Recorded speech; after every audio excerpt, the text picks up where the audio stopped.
경북 경주의 한 농촌 마을에서 4명의 남녀가 승용차 안에서 숨진 채로 발견됐습니다. 경찰 조사 결과 이들은 인터넷을 통해 만난 다음 함께 목숨을 끊은 것으로 밝혀졌습니다. 문제는 최근 들어 이 같은 동반 자살이 계속 잇따르고 있다는 겁니다. 보름여 전에는 경남 진주에서, 일주일 전에는 제주에서 역시 4명의 젊은이들이 목숨을 끊은 채 발견됐습니다. 대책은 없는 건지 뉴스타라 잡기에서 취재했습니다. 경북 경주의 한 농촌 마을 주민 이모 씨는 얼마 전 밭 주변에서 낯선 차 한 대를 목격했습니다. 나무 뜯으러 오는 사람들도 들어있고 산만 다니는 사람들도 들어있고 그래. 차가 죽어가면 나무 뜯으러 가는 것 같다 첫날은 그래 생각하고.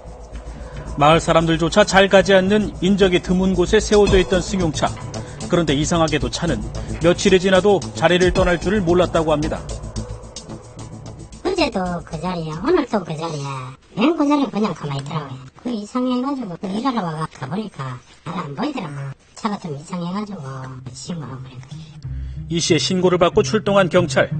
처음엔 단순히 방치된 차량으로 여겨 견인차 업체에 연락했습니다.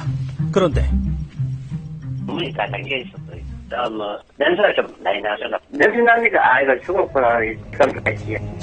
끔찍하게도 차 안에서는 무려 4명의 남녀가 숨진 채로 발견됐습니다. 시신의 상태로 봤을 때 이들이 숨진 지는 일주일 이상이 지난 걸로 보였습니다.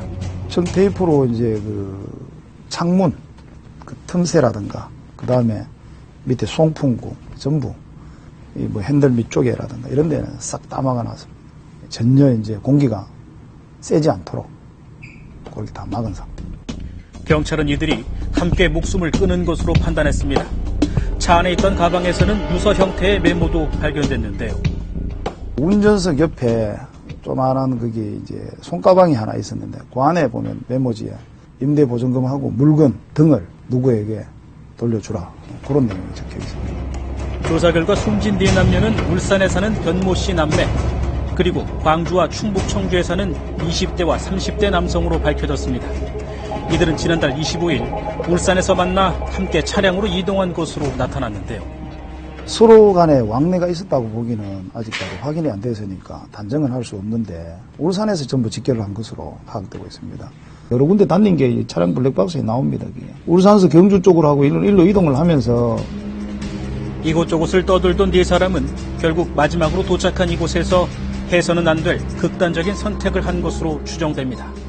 울산의 남매도 상당히 어려운 게 있었고 청주의 그분도 경제적으로 상당히 어렵고 광주에서 온 그 사람은 취업 준비에 하다가 압박을 받았는지 3월 25일 날 가출해서 나이와 사는 곳, 그리고 직업마저도 모두 달랐던 이들. 경찰은 이들이 인터넷을 통해 알게 돼 이 같은 일을 계획한 것으로 보고 구체적인 경위를 추가로 조사하고 있습니다.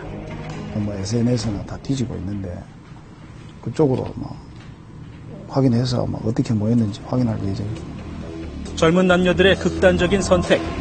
문제는 최근 들어 이런 비극적인 사건이 잇따라 벌어지고 있다는 겁니다. 보름여 전인 지난달 21일 경남 진주의 한 호숫가에서도 주차된 승용차 안에서 20대 남녀 4명이 함께 숨진 채로 발견됐습니다. 이들 역시 인터넷을 통해 만나 함께 목숨을 끊은 것으로 조사됐는데요. 상주 감시원이 그러니까 목요일날 오후 한 5시면 6시면 돼서 뒷좌석에 서희주가 있고 앞에 한 사람 죽어가 있고. 이뿐만이 아닙니다. 일주일 전인 지난달 31일에는 제주도의 한 해변 야영장 텐트 안에서 역시 20, 30대의 젊은 남성 4명이 함께 숨진 채로 발견됐습니다. 이들 역시 인터넷을 통해 서로 알게 된 사이로 추정되고 있습니다. 그것도 확인 중에 있는데요. 모르는 관계 같습니다.